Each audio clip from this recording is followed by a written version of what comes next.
The Quran tells us many stories of ancient peoples, of prophets and their communities, like Musa, for example, Moses with the children of Israel, or those pious men who experienced extraordinary things. Some things are honestly quite strange, like the people of the cave, Ashab al-Kahf, who slept for centuries.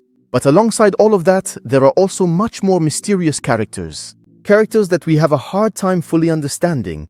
Among them, there is a man who ruled over the entire earth, and another, whom some believe is still alive today, among us. Today, we're going to talk about these mysterious men the Quran mentions, and to really understand who they were. And we're going to do this in 3 steps. First, we'll read their story as it is told in the Quran. No summary, no strange interpretation, just the text. And then, we'll look at what the major history books and tafsir say, like Ibn Kathir's Al-Bidayah wal-Nihaya, or Al-Tabari's Tarikh. Because these books bring together the ancient versions, the opinions of scholars, and sometimes details that the Quran does not mention directly. And finally, we'll take a look at what are called the Israelite stories, the Isra'iliyat. And here, there's something important to understand. I'm emphasizing this because often people think that we're not allowed to use the Israelite stories, or that we're making things up, as some believe. And the Israelite stories, I'm not just making them up. It's not me who goes and finds them directly, but we rely on the great scholars such as Ibn Kathir, etc., who themselves have reported these Israelite stories.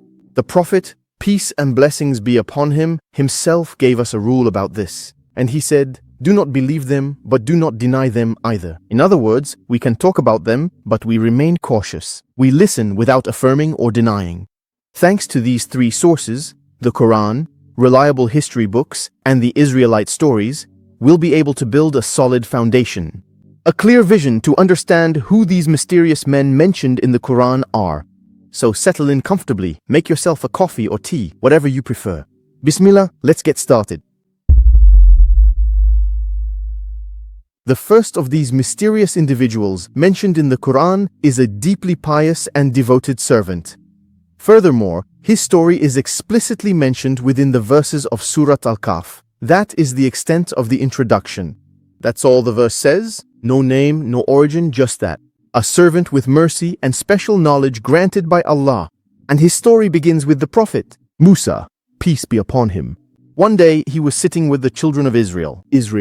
He was speaking, teaching, and answering his people's questions. Then, a man stood up and asked him a rather strange question. And he said to him, "O Prophet of Allah, is there anyone on earth more knowledgeable than you?" And Musa naturally replied, "No."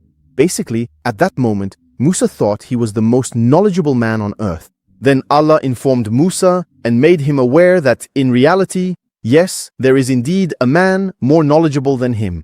Someone to whom Allah has given innate knowledge, a different kind of knowledge, a wisdom that Musa does not know. And Allah orders him to go and meet this man, and not just anywhere, in a specific place called Majma' al-Bahrain.